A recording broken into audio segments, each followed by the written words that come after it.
দাদা, আমার মেয়ের বিয়ে, কিছু সাহায্য করুন। দাঁড়ান দিচ্ছি। এই নিন ভিক্ষে। এ তো আপনার ছেলে।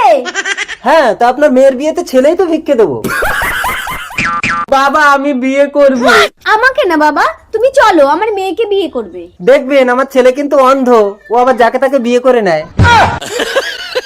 কোনো সমস্যা নেই, আপনি যে ছেলেকে ভিক্ষে দিয়েছেন এটাই অনেক। চলো বাবা, বিয়ে করবে। বাবা, আমি এক্ষুনি বউ আনছি। रुको जरा। জান, এই ভিক্ষে নিয়ে গেলে কিন্তু উল্টো আপনার ঘরের মাল টেনে বার করে আনবে। যাক, একটা বৌমা এলে আর আমাকে কাজ করতে হবে না। বাবা, বউ এনেছি। বাবা থাক থাক থাক মা, ওঠো ওঠো ওঠো। কই আমার বউ, কই ও বউ? আপনার খোঁড়া মেয়েটাকে আমার কানা ছেলের গলায় আপনি ঝুলিয়ে দিতে পারলেন? আপনি কানা ছেলে ভিক্ষা দিয়েছেন, তাই আপনাকে খোঁড়া মেয়ে দান করলাম।